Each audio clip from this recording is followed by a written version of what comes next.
Okay, we are back with the next recipe in our video tutorial series for unprocessed foods, easy foods that you can make at home with delicious, nutritious ingredients that will impress your friends and your family. So today's recipe is called fruit-filled pancakes. And just to give you a little insider's note on this recipe, it actually received a third place prize from the California Almond Board in a recipe contest for dietitians this year. So I'm proud of that. And you've got here featured a little bit of fruit on top. And just to let you know, this is a simple recipe that will impress children. They are going to crave this recipe after you serve it to them.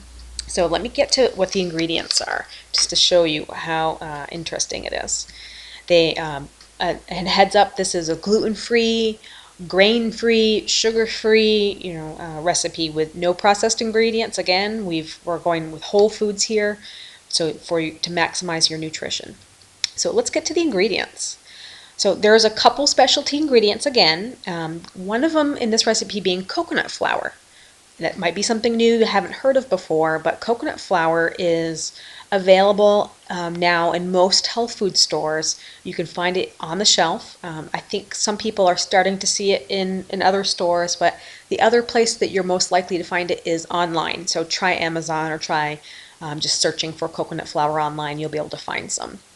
The beauty of coconut flour, why I like to recommend it, is that it's a gluten-free alternative to using regular flour, and it doesn't require a lot of flour. You can really cut down on the amount of flour that you use in a recipe by using coconut oil because it tends to absorb a lot of liquid.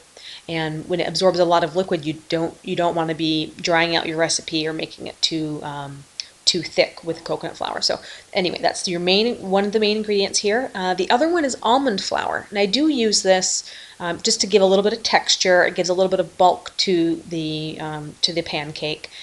You don't have to buy this as a specialty ingredient. Actually, if you have a food chopper processor, which you do need for this recipe, you want to use a food chopper or food processor to blend together the ingredients. You can make your own almond flour with just raw almonds, and you can use about a half of a cup to make your own almond flour, and you really just press start in it. After a couple of minutes, it's going to kind of pulverize into a grainy, granular type texture that you can use in this recipe. So don't feel like you have to go out and buy almond flour. If you do have access to a health food store, you can find almond flour there as well. The other ingredients is fruit. You've got a couple of small apples here and a small banana. Using a ripe banana, I pulled this out of the freezer because I knew it was starting to go brown. So the riper the banana, the sweeter the pancake will turn out to be.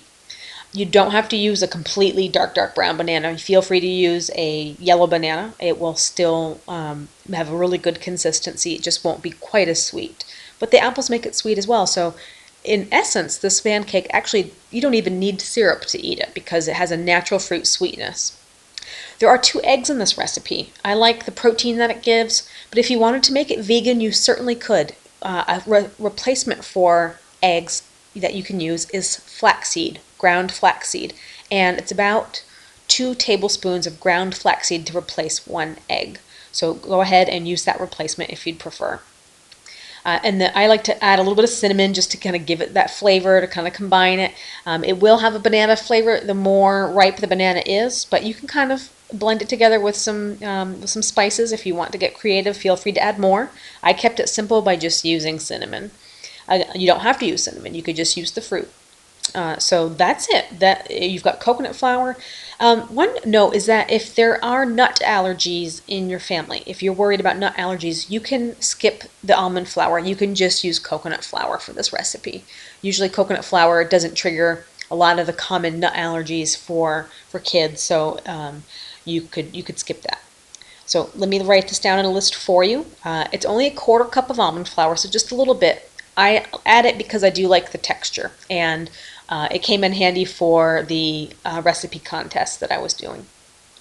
The coconut flour here, you're only using a tablespoon. Again, it's not much. When you invest in something like coconut flour, you're gonna keep it for the whole year because you don't use very large amounts. Now think about when you make regular pancakes, or if you ever make a Bisquick pancake, you're using like a cup of flour. It's insane. In this recipe, the majority of your ingredients is fruit. In fact, this recipe makes 6 pancakes. So if the serving was 2 per person, you're getting a half of a serving of fruit per individual.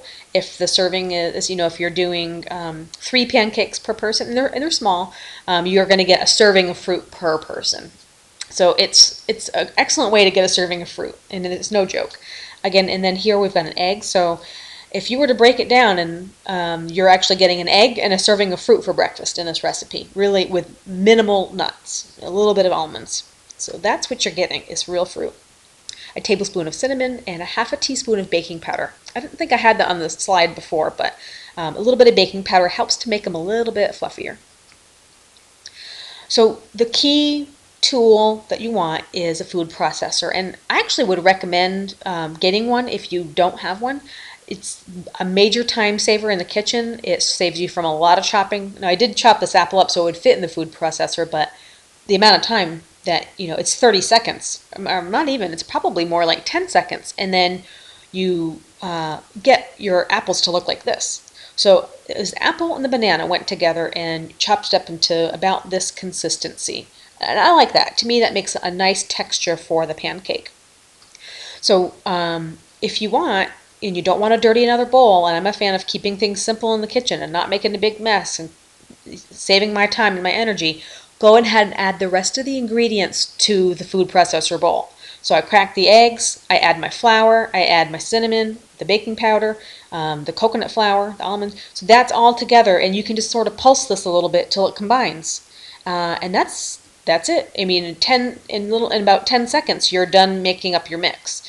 And if you were making a Bisquick mix, you're probably spending 30 seconds to a minute pouring your ingredients, mixing it in a bowl. When using food processor, it cuts that time dramatically. So the interesting thing about coconut flour, remember I only used a tablespoon. It absorbs the liquid like crazy in your recipe.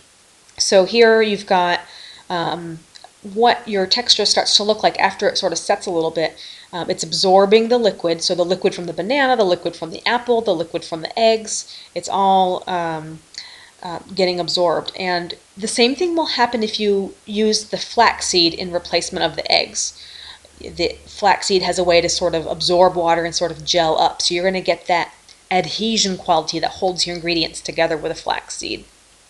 So again, this is what your batter is going to look like. It's a little stiff, which is good because you don't want it to be runny in the pan. It helps you actually control the pancakes as you put them into the pan. I do about 2 at a time. I use a nonstick pan.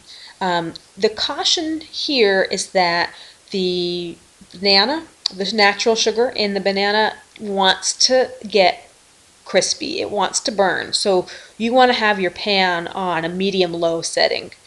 In fact, everybody's stovetop is different, so kind of, figure out, maybe you might want to check under the pancake with your spatula just to kind of see how brown it's getting. But that's something you're going to want to keep an eye on.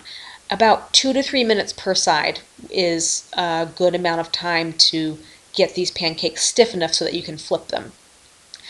In this pan, I also put in a little bit of coconut oil for frying, and that helps me, I think, it helps give a little bit better flavor. And if your pan's not completely nonstick, it helps release the pancake as well. So about 2 to 3 minutes per side, depending again on your stove top setting.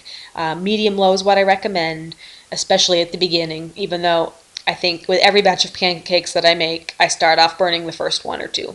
I think a lot of us do that. So at the end, what you're left with is this is a serving of 3, and you've got basically a serving and a half of fruit and a serving and an egg and a little bit of nut in your breakfast.